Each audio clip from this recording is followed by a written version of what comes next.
Assalamualaikum warahmatullahi wabarakatuh. Perkenalkan, nama saya Ali Saroni, NIM 2008-609, Prodi Penjaskes.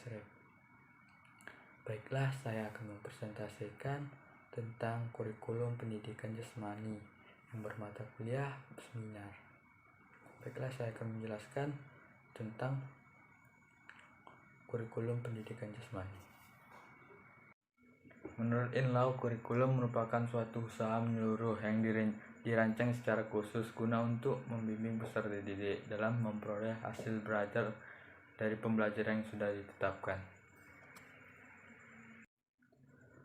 Menurut Undang-Undang Nomor 20 Tahun 2003, kurikulum merupakan seperangkat rencana dan sebuah pengaturan berkaitan dengan tujuan, isi, bahan ajar, dan cara digunakan sebagai pedoman dalam penyelenggaraan kegiatan pembelajaran untuk mencapai sebuah tujuan pendidikan nasional.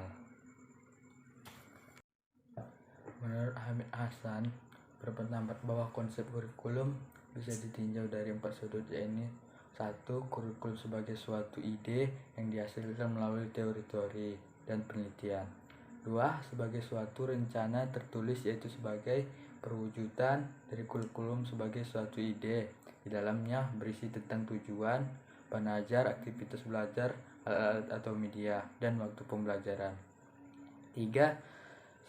Sebagai suatu kegiatan merupakan pelaksanaan dari kurikulum sebagai suatu rencana tertulis, yakni dalam bentuk praktek pembelajaran. 4. Sebagai suatu hasil yang konsekuensi dari kurikulum sebagai suatu kegiatan melalui ketercapaian tujuan kurikulum terhadap peserta didik. Menurut Murray Print, menjelaskan bahwa kurikulum ialah ruang pembelajaran yang direncanakan, diberikan secara langsung kepada peserta didik oleh sebuah lembaga pendidikan dan merupakan pengalaman yang bisa dinikmati oleh seluruh peserta didik ketika kurikulum itu ditetapkan. Menurut Hilda Taba, kurikulum dianggap sebagai a plan of learning, yang artinya bahwa kurikulum merupakan sesuatu yang direncanakan untuk dipelajari oleh peserta didik. Menurut Harsono, mengungkapkan bahwa kurikulum adalah suatu gagasan pendidikan yang diekspresikan melalui praktik. Pengertian kurikulum saat ini semakin berkembang, sehingga yang dimaksud dengan kurikulum itu tidak hanya sebagai gagasan pendidikan, namun seluruh program pembelajaran yang terencana di institusi pendidikan nasional. Ada beberapa fungsi kurikulum, itu fungsi penyesuaian. Kurikulum memiliki sifat mampu beradaptasi dengan perubahan yang terjadi dalam lingkungan yang cenderung dinamis. 2. Fungsi integrasi. Kurikulum mampu menjadi alat pendidikan yang dapat membentuk pribadi-pribadi yang utuh serta berintegrasi di masyarakat. 3. Fungsi diferensiasi. Kurikulum merupakan alat pendidikan yang memperhatikan pelayanan kepada setiap peserta didik yang mana mereka memiliki perbedaan masing-masing yang patut untuk dihargai. 4. Fungsi persiapan. Sebagai alat pendidik, kurikulum berfungsi untuk membantu mempersiapkan peserta didik untuk dapat menuju ke jenjang pendidikan berikutnya, serta siap untuk hidup bermasyarakat apabila peserta didik tersebut tidak melanjutkan pendidikannya. 5. Fungsi pemilihan. Kurikulum memfasilitas para peserta didik dengan cara memberi mereka kesempatan untuk memilih program belajar yang sesuai dengan minat serta bakatnya. Fungsi diagnostik. Kurikulum berfungsi untuk memahami dan mengarahkan potensi dari seseorang peserta didik agar dia dapat menggali terus potensinya dan memperbaiki kelemahannya. Tujuan kurikulum. Tujuan utama kurikulum adalah untuk mempersiapkan peserta didik agar dapat menjadi pribadi serta warga negara yang kreatif, inovatif, beriman, dan juga efektif ketika dia berada pada lingkungan masyarakat kelak. Selain itu, kurikulum juga bertujuan untuk mendidik dan membimbing peserta didik agar dapat berkontribusi secara positif dalam kehidupan bermasyarakat, berbangsa, dan bernegara. Menurut Sukintaka, pendidikan jasmani adalah merupakan bagian integral dari pendidikan total mencoba mencapai tujuan pengembangan kebugaran jasmani, mental, sosial, serta emosional bagi masyarakat dengan wahana aktivitas jasmani. Menurut pendapat Firmansyah, pendidikan jasmani adalah suatu proses pendidikan yang melibatkan interaksi peserta didik dengan lingkungan melalui kegiatan jasmani yang secara sistematis ke arah pembentukan manusia seutuhnya.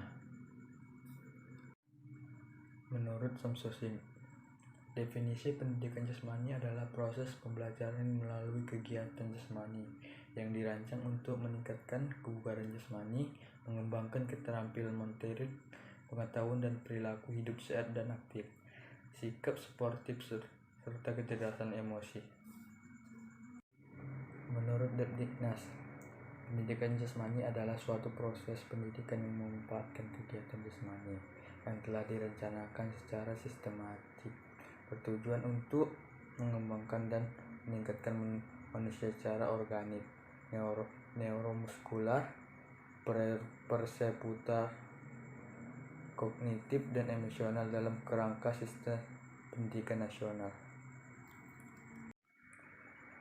Menurut Aib Saprudin dan kawan-kawan, pendidikan jasmani merupakan proses melalui aktivitas jasmani yang dirancang dan disusun dengan sistematik guna merangsang pertumbuhan dan perkembangan, meningkatkan kemampuan dan keterampilan jasmani, kecerdasan dan pembentukan watak, serta nilai yang positif bagi setiap warga negara dalam mencapai tujuan pendidikan. Menurut Barau, pengertian pendidikan jasmani sebagai pendidikan melalui kegiatan gerak individu di mana banyak dari tujuan pendidikan yang dicapai melalui kegiatan otot besar melibatkan olahraga, senam, tari, permainan, dan latihan. Tujuan menurut Suryabroto, tujuan pendidikan jasmani adalah untuk pembentukan anak, yaitu sikap atau nilai kecerdasan fisik dan keterampilan, sehingga siswa akan dewasa dan mandiri yang nantinya dapat digunakan dalam kehidupan sehari-hari. Sedangkan tujuan pendidikan jasmani menurut Permendiknas yaitu 1. Mengembangkan keterampilan pengelolaan diri dalam upaya pengembangan dan pemeliharaan kebugaran jasmani serta pola hidup sehat melalui berbagai aktivitas jasmani dan olahraga yang terpilih. 2. Meningkatkan pertumbuhan fisik dan pengembangan psikis yang lebih baik. 3. Meningkatkan kemampuan dan keterampilan gerak dasar. 4. Meletakkan landasan karakter moral yang kuat melalui internalisasi nilai-nilai yang terkandung di dalam pendidikan jasmani, olahraga dan kesehatan. 5. Mengembangkan sikap sportif, jujur, disiplin, bertanggung jawab, kerjasama, percaya diri, dan demokratis. 6. Mengembangkan keterampilan untuk menjaga keselamatan diri sendiri, orang lain, dan lingkungan. 7. Memahami konsep aktivitas jasmani dan olahraga di lingkungan yang bersih sebagai informasi untuk mencapai pertumbuhan fisik yang sempurna, pola hidup sehat, dan kebugaran terampil serta memiliki sikap yang positif. Sedangkan menurut Suherman, tujuan pendidikan jasmani adalah 1. Perkembangan fisik. Tujuan ini berhubungan dengan kemampuan melakukan aktivitas-aktivitas yang melibatkan kekuatan fisik dari berbagai organ tubuh seseorang. 2. Perkembangan gerak. Tujuan ini berhubungan dengan kemampuan melakukan gerak secara efektif, efisien, halus, indah, dan sempurna. 3. Perkembangan mental. Tujuan ini berhubungan dengan kemampuan berpikir dan menginterpretasikan seluruh pengetahuan tentang pendidikan jasmani ke dalam lingkungannya. 4. Perkembangan sosial. Tujuan ini berhubungan dengan kemampuan siswa dalam menyesuaikan diri pada suatu kelompok atau masyarakat.